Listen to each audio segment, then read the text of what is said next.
Welcome to ராஜா கதை. சுயம்புவாக தோன்றிய என்னப்பன் சிவபெருமானை பற்றிய பல்வேறு புராண கதைகள் சொல்வதுண்டு. இந்த கதைகள் அனைத்தும் சிவபெருமானின் பிறப்பு, சக்தி, காதல் மற்றும் அவருடைய பக்தர்களுடன் தொடர்புடையவைகளாகவே இருக்கின்றன. இந்த கதைகள் அனைத்தும் தமிழ் மற்றும் இந்திய புராணங்களில் ஒரு முக்கிய பங்கு வகிக்கின்றன.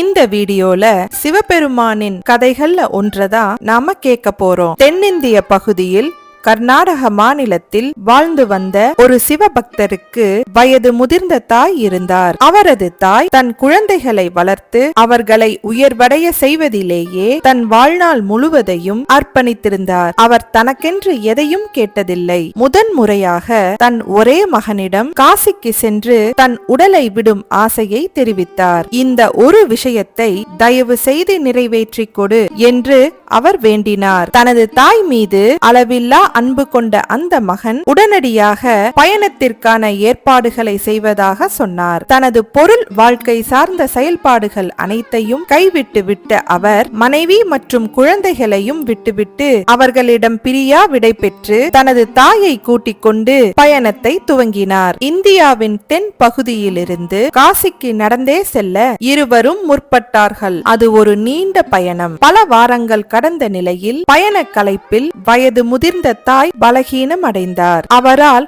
தொடர்ந்து நடக்க முடியவில்லை. ஆகவே அந்த பக்தர் தனது தாயை தோளில் தூக்கிக் கொண்டு நடக்க துவங்கினார். தனது முழு பலமும் தீரும் நிலையிலும் கூட நடந்து கொண்டிருந்த அவரிடம் தனது தாயின் ஆசையை என்ன விலை கொடுத்தாவது பூர்த்தி செய்துவிட வேண்டும் என்ற முனைப்பு மட்டுமே இருந்தது. அந்த நீண்ட பயணத்தில் ஒரு காட்டு வழியில் பயணிக்க நேர்கையில் அங்கே ஒரு மணியோசையை கேட்டார். அந்த அத்துவான காட்டுக்குள் அப்படி ஒரு மணியோசை கேட்பது ஒரு இசைவான விஷயம்தானே. யார் மாட்டு வண்டியில் வருவது என்று அவர் பார்த்தபோது அது ஒற்றை மாடு பூட்டப்பட்ட மாட்டு வண்டி என தெரிந்தது. பொதுவாக ஒற்றை மாடு பூட்டப்படும் மாட்டு வண்டிகள் உள்ளூர் தேவைகளுக்காக மட்டுமே பயன்படுத்தக்கூடியவை. தொலைதூர பயணத்திற்கு எப்போதும் இரட்டை மாடுகள் பூட்டப்படும் வண்டிகள் தான். ஆனால் அந்த காட்டின் அடர்ந்த மைய பகுதியில் ஒரு ஒற்றை மாடு பூட்டப்பட்ட வண்டி வந்து கொண்டிருந்தது. தனது தாயை தோளில் சுமந்து சென்று கொண்டிருந்த அந்த மனிதனின் அருகில்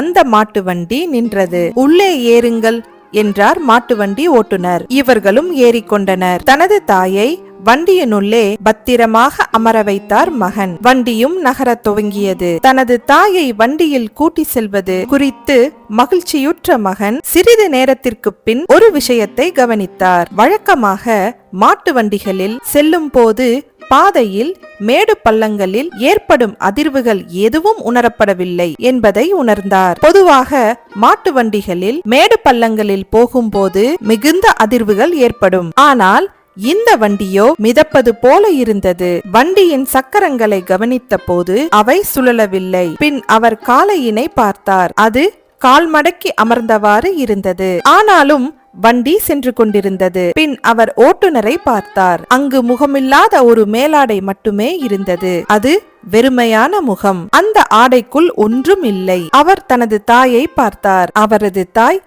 பிரகாசமாய் ஜொலித்துக் கொண்டிருந்தார். அவரது தாய் உடனே எழுந்து உட்கார்ந்து, நாம் வந்து சேர்ந்து விட்டோம். என் இறைவன் இங்குதான் இருக்கிறார். நான் போகும் நேரம் வந்து விட்டது என்று சொல்லிவிட்டு தனது உடலை அங்கேயே துறந்து விட்டார். பொருள் நிலையுடன் யாரெல்லாம் ஆழமாக அடையாளம் கொண்டு அதன் கட்டுப்பாட்டிற்குள் சிக்கியுள்ளார்களோ அவர்கள்தான் காலம், இடம் என்ற தன்மைகளில் சிக்கிக் கொள்கிறார்கள். எல்லா இடங்களிலும் சிவபெருமான் வீற்றிருக்கிறார். தன் பக்தைக்காக ஈசனே வந்து அவருக்கு முக்தி கொடுத்து அழைத்து சென்றிருக்கிறார். இவ்வாறாக நம் ஈசன் நிகழ்த்தி கொண்டிருக்கும் அற்புதங்கள் பல. வேறொரு கதையில் மைசூருக்கு 16 கிலோமீட்டர் தொலைவில் தற்போது பிரபலமாயிருக்கும் நஞ்சங்கூட்டின் புறநகர் பகுதியில் ஒரு பக்தர் வாழ்ந்து வந்தார். அவரது பெயர் மல்லா. மல்லா எந்த குறிப்பிட்ட பாரம்பரியத்தை சேர்ந்தவரோ அல்லது முறையாக வழிபாடு செய்வதையோ தியானம் செய்வதையோ அறிந்தவர் அல்ல. ஆனால் குழந்தை பருவம் முதல் கண்ணை மூடினால் அவர் காண்பது ஈசனின் உருவத்தை தான். பக்தர் என்பது அவருக்கு பொருந்தாத வார்த்தையாய் இருக்கலாம். மல்லாவுக்கு சிவனை தவிர வேறொன்றும் தெரியாது. வியாபாரத்தையோ கைத்தொழிலையோ கற்றவரும் அல்ல. காட்டுத்தனமாக வளர்ந்தவர் அவர். யாரோ ஒருவரை நிறுத்தி அவரிடமிருந்து தனக்கு தேவைப்படும் பணத்தை எடுத்துக்கொள்வது தவறென்று கூட அவருக்கு தோன்றவில்லை. எனவே அதையே தொழிலாக செய்து வந்தார். இதனால் அவர் ஒரு கொள்ளைக்காரனாகவே மாறியிருந்தார். மக்கள் பயன்படுத்தும் காட்டு வழியில் ஒரு வழக்கமான கொள்ளைக்காரனாகவே மாறினார். அவர் எந்த இடத்தில் இருந்து கொண்டு பணத்தை வசூலித்தாரோ அந்த இடம் கல்லண மூலை என்று அழைக்கப்பட்டது. ஆரம்பத்தில் மக்கள் அவரை திட்டினாலும் வருட கடைசியில் அவர் மக்களிடமிருந்து சம்பாதித்த ஒவ்வொரு பைசாவையும் மகா சிவராத்திரியை கொண்டாடுவதில் செலவழித்தார். மக்களுக்கு மிக பெரிய விருந்தை அவர் அளித்தார். சில ஆண்டுகளுக்கு பிறகு மக்கள் அவரை ஒரு பெரும் பக்தராக அறிந்து கொண்டு தாங்களாகவே பணத்தை வழங்க ஆரம்பித்தார்கள். ஆனால் அவருக்கு அதில் விருப்பமில்லை. சில ஆண்டுகளுக்கு பிறகு அந்த வழியே வந்த சகோதரர்களான 2 யோகிகள் இவர் பெரும் பக்தனாகவும் அதே சமயம் கொள்ளைக்காரனாகவும் இருப்பதை கண்டார்கள். அவரிடம், உங்கள் பக்தி மிகவும் அற்புதமானது, ஆனால் உங்கள் பாதை மக்களை மிகவும் துன்புறுத்துகிறது என்றார்கள். அதற்கு அவர், நான் சிவனுக்காக செய்கிறேன், அதில் என்ன பிரச்சனை என்றார்.